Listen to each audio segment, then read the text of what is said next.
High all government job aspirants welcome to my YouTube channel J studies for government jobs. तो आज থেকে আবার continue করছি top 20 super static GK series 10। এর আগে 9টা ক্লাস হয়েছিল, সেগুলো তারপরে কিছু দিনের জন্য বন্ধ ছিল, আবার এটা আজ থেকে কন্টিনিউ করছি। ঠিক আছে, এবার প্রতিদিন এরকম করে ভিডিও দেওয়া থাকবে। ঠিক আছে, তো টপ 20 কোশ্চেন। ফার্স্ট যে প্রশ্নটা তোমাদের পরীক্ষায় এসেছে অনেকবার, সেটা হচ্ছে দেখো, ফাহিয়েন ভারতে ভ্রমণের সময় গুপ্ত সম্রাট কে ছিলেন? তো বা এরকম প্রশ্নটা আসতে পারে, ফাহিয়েন কোন সম্রাটের সময় ভারতে এসেছিলেন? তো অ্যান্সার কী হচ্ছে? দ্বিতীয় চন্দ্রগুপ্ত।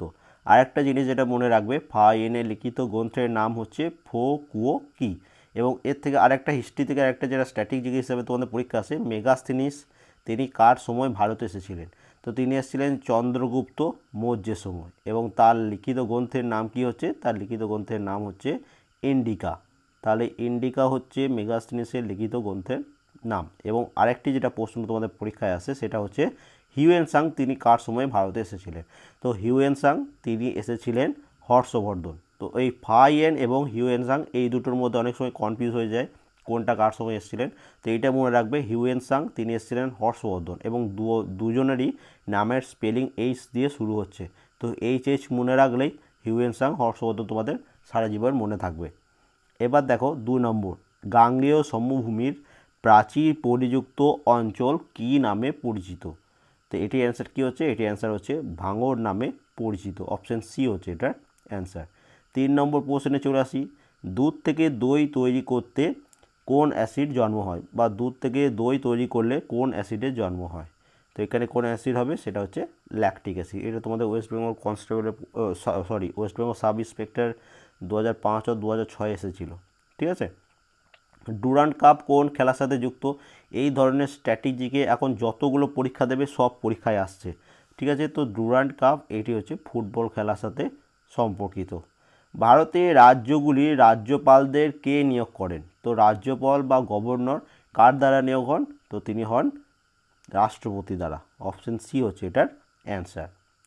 এখানে দেখো, এই স্ট্র্যাটেজিটা তোমাদের ওয়েস্ট বেঙ্গল সাব ইন্সপেক্টর আর ওয়েস্ট বেঙ্গল কনস্টেবল দুটোর মধ্যে কোনো একটাতে এসেছিল, যে মাউন্ট এভারেস্ট জয়ী প্রথম ভারতীয় মহিলা, এবং এনটিপিসি 2016-তে যেটা হয়েছিল সেখানে এসেছিল।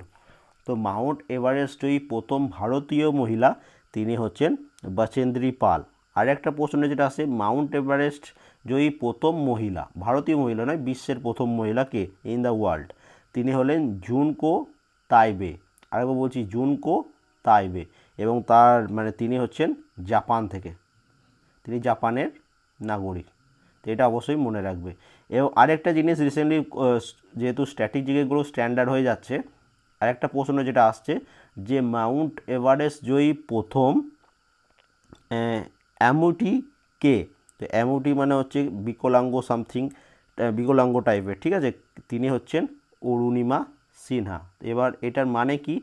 অরুণিমা সিনহা তিনি কী হয়েছিল? একজন ভলিবল প্লেয়ার ছিলেন। ঠিক আছে, এবং তিনি যখন স্টেট লেভেলের ভলিবল প্লেয়ার ছিলেন, এবং তিনি ট্রেনে ট্রাভেল করার সময় সেই ট্রেনটাতে ডাকাতি হয় বা চুরি হয় সামথিং। তো তেনাকে চলন্ত ট্রেন থেকে ফেলে দেওয়া হয় এবং তার একটা পা কাটা পড়ে।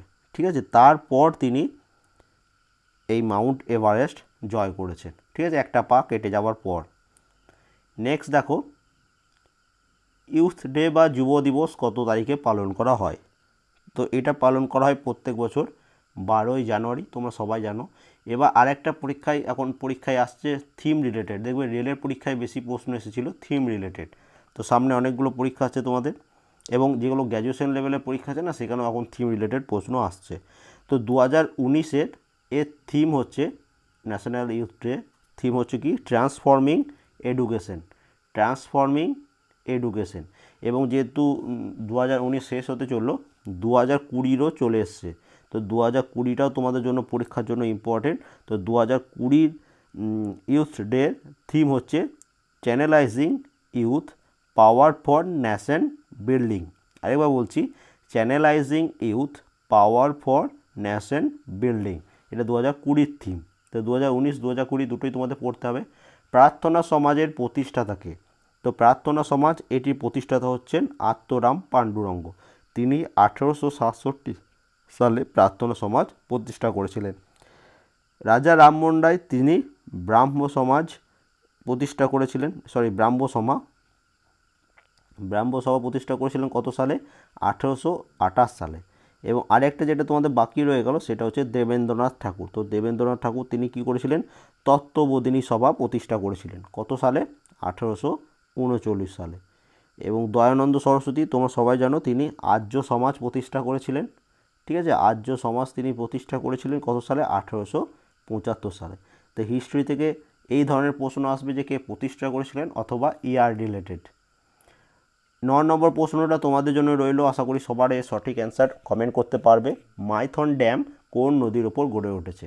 ঠিক আছে, ভুল করবে না, দেখে ভেবে চিনতে প্রশ্নটি অ্যান্সার দেবে। পথের দাবি উপন্যাসটি রচয়িতা কে? এই books and other history related বা সাহিত্য রিলেটেড তোমাদের পরীক্ষায় আসছে। তো এটা হচ্ছে শরৎচন্দ্র চট্টোপাধ্যায়। অপশন বি হচ্ছে এটার অ্যান্সার। 11 নম্বর প্রশ্ন দেখো কি বলেছে, দক্ষিণ ভারতের দীর্ঘতম নদী কি? নাম হবে না, দক্ষিণ ভারতের দীর্ঘতম নদী কি? তো দক্ষিণ ভারতের দীর্ঘতম নদী হচ্ছে গোদাবরী। এবং এই গোদাবরী নদীর উৎপত্তি হচ্ছে ব্রহ্মগিরি পর্বত, ত্রিম্বকেশ্বর, নাসিক, মহারাষ্ট্র। তো যদি প্রশ্ন আসে গোদাবরী নদীর উৎপত্তি কোন রাজ্যে হয়েছে, তো মহারাষ্ট্রে। কোথায় হয়েছে? ত্রিম্বকেশ্বর। এই ত্রিম্বকেশ্বর এই নামটা মনে রাখবে, ব্রহ্মগিরি পর্বত। এবং এটি পতিত হয়েছে বঙ্গোপসাগরে, গোদাবরী নদী, খুব ইম্পর্টেন্ট। নিম্নোক্তদের মধ্যে কে তবলাবাদক নয়? তো এনাদের মধ্যে তবলাবাদক নয় হচ্ছে শিবকুমার শর্মা। তো শিবকুমার শর্মা তিনি হচ্ছেন একজন সন্তুর বাদক। কোন বাদ্যযন্ত্রের সাথে কে যুক্ত এটা তোমাদের আমি সেপারেটভাবে ভিডিও বানিয়ে দিয়েছিলাম, আশা করি তোমরা সবাই স্ট্র্যাটেজিকের ক্লাসগুলো দেখেছো। যারা দেখোনি এই ভিডিও ডেসক্রিপশনে আমি প্লেলিস্ট দিয়ে রাখবো। টোটাল 30 ধরনের স্ট্র্যাটেজিকে তোমাদের পড়তে হবে। তুমি যে কোনো গভর্নমেন্ট জবের জন্য প্রিপারেশন নাও, তো তার মধ্যে 50% আমাদের ক্লাস হয়ে গেছে, সেটাই প্লেলিস্টে দেওয়া আছে। সেই 15টা ক্লাস অবশ্যই তোমরা দেখে নেবে। দ্রোণাচার্য পুরস্কার কোন বিষয়ের পারদর্শিতার জন্য দেওয়া হয়? তো এই অ্যাওয়ার্ডগুলো কোন ফিল্ডে দেওয়া হয় সেটাও তোমাদের পরীক্ষার জন্য ইম্পর্টেন্ট। তো দ্রোণাচার্য পুরস্কার দেওয়া হয় ক্রীড়া প্রশিক্ষণ, যারা কোচ থাকে তাদেরকে দেওয়া হয়। এবং 2019 সালে টোটাল 5 জনকে দেওয়া হয়েছে, এটা বিভিন্ন ফিল্ডে দেওয়া হয়েছে স্পোর্টসের। তার মধ্যে দুটো ফেমাস যেটা তোমাদের পরীক্ষায় আসতে পারে, সেটা হচ্ছে 1 নম্বর হচ্ছে মহিন্দর সিং ঢিলান, তিনি অ্যাথলিট ক্যাটাগরির জন্য পেয়েছেন। এবং দ্বিতীয় যিনি হচ্ছেন তিনি হচ্ছেন সঞ্জয় ভরদ্বাজ, তিনি ক্রিকেট স্পোর্টস ক্রিকেট ক্যাটাগরির জন্য পেয়েছেন। আরও 3 জন আছেন। তো তোমরা এটা দ্রোণাচার্য পুরস্কার উইকিপিডিয়াতে পেয়ে যাবে, তো সেখানে অবশ্যই দেখে নেবে। ঠিক আছে, বাবর কোথায় মারা গিয়েছিলেন? দেখো এইরকম ধরনের স্ট্র্যাটেজিকে পরীক্ষায় আসে। এবার কীরকমভাবে আসে আমি তোমাদের বলে দিচ্ছি। হয় আসবে বাবর কোথায় মারা গিয়েছিলেন, না হয় আসবে বাবরের কোথায় সমাধি দেওয়া হয়েছিল বাবরকে। ঠিক আছে, এবার দেখো যদি বলে প্রশ্ন আসে যে তিনি কোথায় মারা গিয়েছেন, তো তার মৃত্যু হয়েছিল আগ্রাতে। এবং যদি প্রশ্ন আসে তিনি কোথায় কোথায় তার সমাধি দেওয়া হয়েছে, তো তখন সেটার অ্যান্সার হবে কাবুল। ঠিক আছে, তাহলে তিনি মারা গিয়েছেন আগ্রাতে এবং তার সমাধি দেওয়া হয়েছিল কাবুলে। পরবর্তী প্রশ্ন চলে আসি, যোগ জলপ্রপাত কোন নদীর ওপর গড়ে উঠেছে? তো এই যোগ জলপ্রপাত এটি গড়ে উঠেছে সরাবতী নদীর ওপর। ঠিক আছে, এই জলপ্রপাত রিলেটেড প্রশ্ন স্ট্র্যাটেজিক হিসেবে প্রত্যেক পরীক্ষায় আসছে। আমি তোমাদের স্ট্র্যাটেজিক এটা খুব ভালোভাবে আমি করিয়ে দেবো, যাতে তোমাদের পরীক্ষায় কোনো রকম কোনো অসুবিধা না হয়। এবং অবশ্যই প্রতিদিন 10টার সময়, রাত 10টার সময় যে আমি অনলাইন মক টেস্টগুলো নিই সেগুলো অবশ্যই অ্যাটেন্ড করার চেষ্টা করবে। এই ইউটিউব চ্যানেলে চলে আসবে, দেখবে লাইভ চলছে অথবা প্রিমিয়ার লেখা থাকবে, তো তোমরা অবশ্যই ওটা অ্যাটেন্ড করবে। ভাকরা নাঙ্গাল প্রকল্প কোন নদীর উপর নির্মিত হয়েছে? তো ভাকরা নাঙ্গাল এটি হয়েছে শতদ্রু নদীর ওপর। এই একটা SUBH এটা মনে রাখবে, সু দিয়ে হচ্ছে শতদ্রু এবং ভ দিয়ে হচ্ছে ভাকরা। ঠিক আছে, তো এই শুভ নামটা যদি মনে রাখো তাহলে শতদ্রু নদী, ভাকরা নাঙ্গাল এটা তোমাদের মনে থাকবে। এটা আমি এরকমভাবে মনে রাখি, তোমরা নিজেদের মতো একটা বানিয়ে নিতে পারো। এবার দেখো প্রধান গ্রাফাইট উৎপাদক দেশ হলো কোনটি? তো গ্রাফাইট কোন দেশে সবথেকে বেশি? তো এখানে অপশন অনুযায়ী এটার অ্যান্সার হচ্ছে কি চীন। অপশন বি হচ্ছে এটার অ্যান্সার, চীনে সবথেকে বেশি পরিমাণ গ্রাফাইট উৎপাদক হয়। দক্ষিণ গোলার্ধের সবচেয়ে বড় দিন হলো কোনটি? কোন তারিখে দক্ষিণ গোলার্ধের সবচেয়ে বড় দিন হয়? তো সেটি হচ্ছে 22শে ডিসেম্বর। অপশন বি হচ্ছে এটার অ্যান্সার। ভারতে প্রথম কবে সাধারণ নির্বাচন হয়? তো দেখো এই প্রশ্নটা একটু কনফিউজিং প্রশ্ন। অপশন অনুযায়ী এখানে এটা অ্যান্সার হচ্ছে 1952। এবার দেখো জেনারেল ইলেকশন প্রথম যেটা হয়েছিল সেটা হয়েছিল 25 অক্টোবর 1951 সাল থেকে, ঠিক আছে।